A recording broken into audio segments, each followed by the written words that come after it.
Hello, I'm WaffleStick. Welcome to episode 10 of BlockHeads. Man, check this place out. Pop the shaders on, started flying around, and all this vibrance is absolutely gorgeous. Oh, yes, this pond, it's perfect. It's got a little fish in it. I didn't even notice that.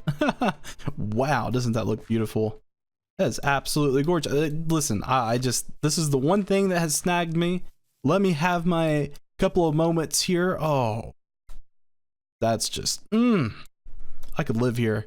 Just move my base here, make a little base inside the cliffside, and come out every morning with the shaders on. I've been playing a lot with shaders. I don't know what it is. Been absolutely loving it. But yes, I have been busy for the previous week, and not busy in life. It's actually busy in Minecraft. I can't believe I've got some free time. I got some bamboo, planted it in the village, and I think it really helps ascend the verticality of the village and the builds. I think the houses are maybe a little bit tall, so, you know, it doesn't really need much in that department, but just enough, you know, and it adds a new shade of green that I'm absolutely loving against the stone and the other shades of green.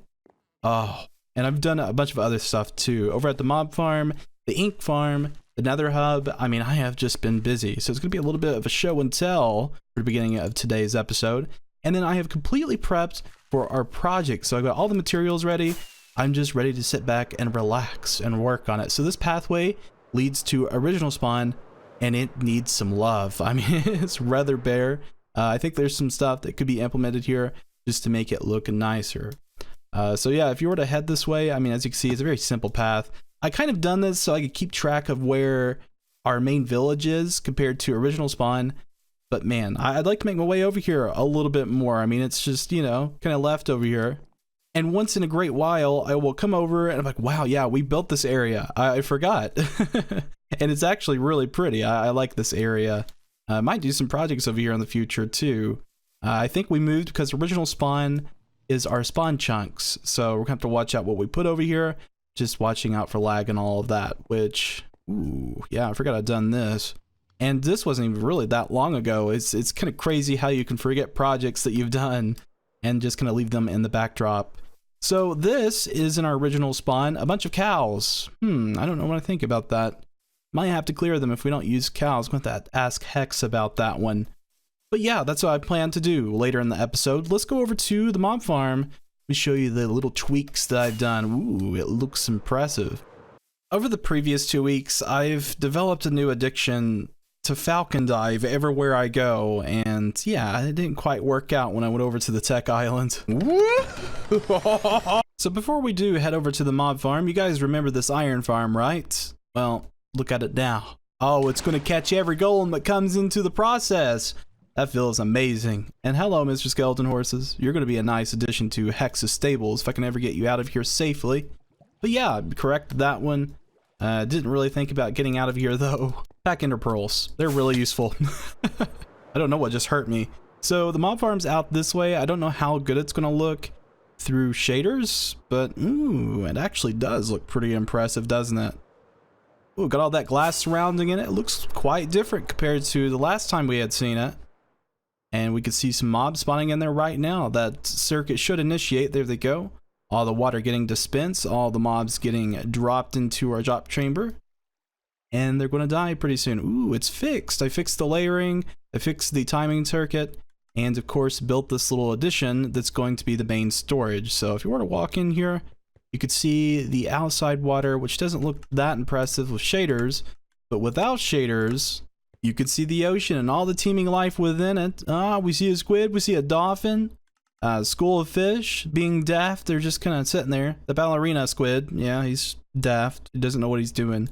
But that's okay. You know, every once in a while, you'll see a fish like bob up right behind the glass. That's super cool. That's a really neat feeling. I kind of built it on that basis to just be a part of the aquatic, and it's very simple. I mean, I only used sand. Got a really nice geometric shape.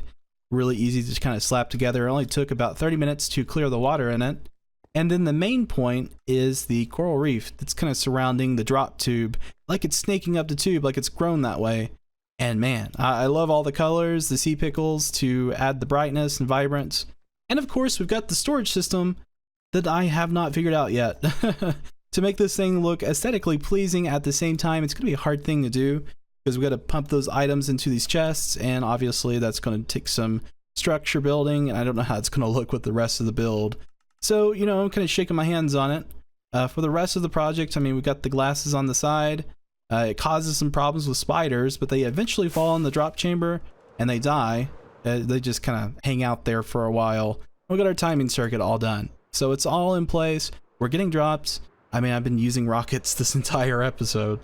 So the next show and tell piece isn't that impressive, but I have been working on it relentlessly. It is grinding a bunch of black concrete to put into the nether hub. And I've done maybe 2 double chests full of concrete just to get this much.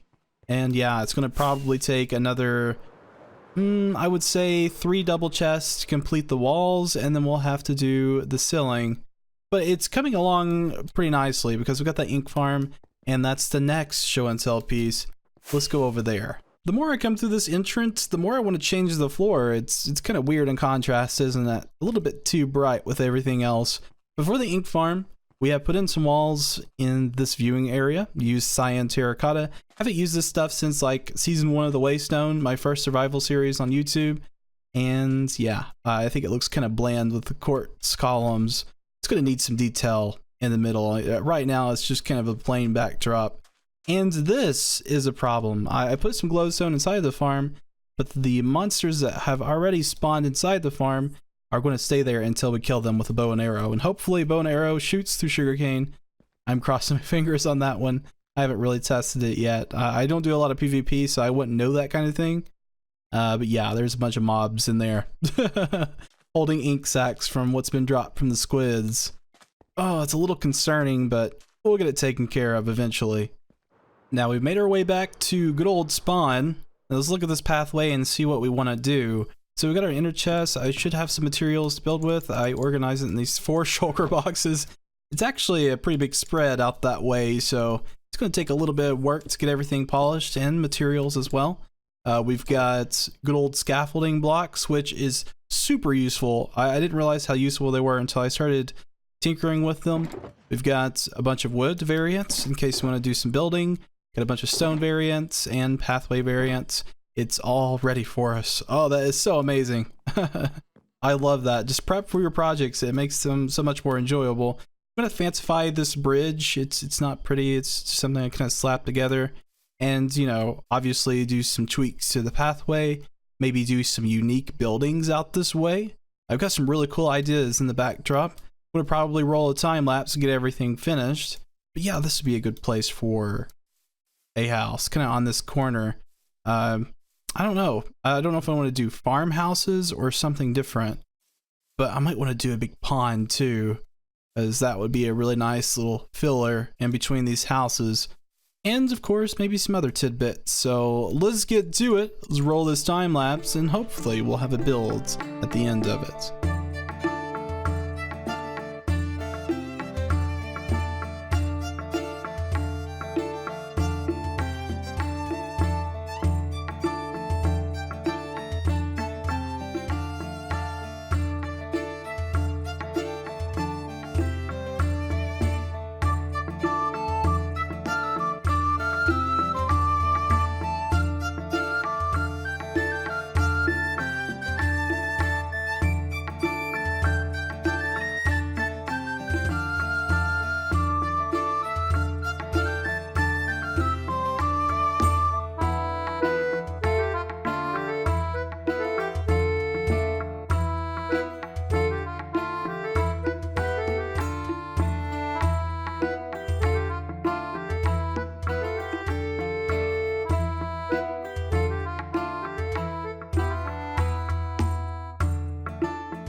freaking dare you? You know you done it. You fell asleep during that time lapse. Now, I'm not stupid. I know you enjoyed your nap time, and I'm sorry I didn't make the entire episode for pathway design. But, you know, it had to be done. We had to expand out that way, inspire some building out in that direction with a certain style, and it is ready to go. We actually done a separate build to go along with it we're going to be checking out. But to kind of help you guys out, I'm going to introduce some ambience, some bird chirps. Oh, it's going to be nice. We get to look at the whole pathway in nature. We got the shader pack on, everything's vibrant. So we got this fancified bridge. I sort of like it. I think it looks pretty good. It's a little bit trapdoory for my tastes, but it suffices. A little bit dangerous to cross too, because you got these skeletons poking out of the cave every now and then. It's kind of a neat thing because, you know, it's kind of like everyone's going to fear this bridge, just waiting for a skeleton to shoot them. It's kind of neat. So walking further down the pathway, we've got this thing called a berry farm. In my own concept, we use leaves, we use actual berry bushes, but we kind of mesh that together to make it more of a build rather than a farm. So it's really cool. I think it looks neat. And the guy that lives here, oh, the mythical sausage. Yeah, he lives straight in this house. He's in there right now. Not really. I'm just joking. This is actually a tutorial build on his channel, and I took the main concept of it, made my own a little addition, and I love this little place. So thank you, Mythical Sausage, for giving me inspiration to build in this style. I absolutely love it. Haven't done any interior decor though. That's the problem. I'm gonna have to get to that. It's kind of tough to do because these trapdoors are right in my way. So I might have to do some like full block stuff, you know, replace some of these trapdoors. I've got like this border on the bottom with dark oak. I have to change that up a bit just for it to work. And let us look at the berry farm. Oh, we got the nice circle, the pond in the center, which looks great with the shaders. Oh yeah, take a nice little swim right now. Let's do it. Oh, everything's green. Oh man, it's wonderful. So the berry bushes, they're not going to be really functional. They're just kind of there to tell you what it is. The shaders don't really work on those. They're a little bit dark. And you know, for the rest of it, I kind of done my typical stuff. I done the pathway, I done the cobble walls, and I think it worked out. You know, we don't need too much out here right now because we're going to expand out here eventually, but we got a nice start to it. So we got a little bit of a direction in case Hex wants to come out here and, you know, build him a shrine for me, because I know he worships me. No, I'm just poor Hex. I always give him a hard time. So yeah, this just continues to original spawn as we had seen earlier. I'm just gonna fly. There we go. And it kind of ends right there. So a lot of work, actually. There's a lot of detailing in this. It's not real big, but there's a lot of detailing, especially in this little berry bush farm, because I use a lot of different blocks to make it work and feel nice. But hey, I think we succeeded. Let me know what you guys think about it, because I'm just curious. I haven't really done something like this before, like a expansive berry bush farm. I don't know. Does it look like a berry bush farm? I don't know. There's just a berry farm. And let me know what you think about the Mythical Sausages builds. You're incredible, man. So before we hop off today's episodes, a time back I had asked if you had any suggestions for the abandoned village to make it a little bit more realistic for the hermit.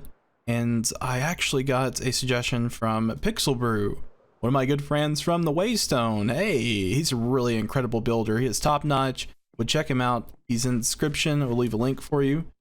I will be utterly shocked if you don't know him. Like, you gotta know him. He's incredible.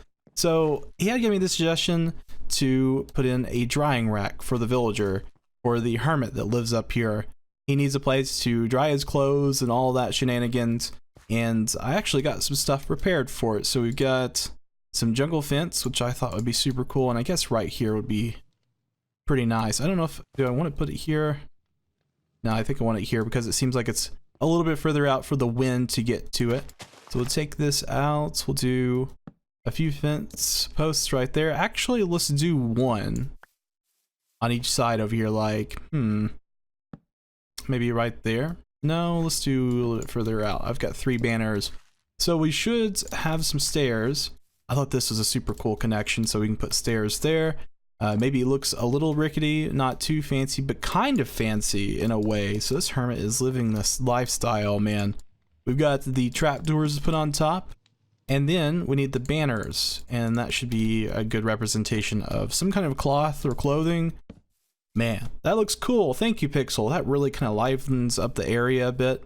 He has utilized this whole zone. You're a greedy hermit. What can I say?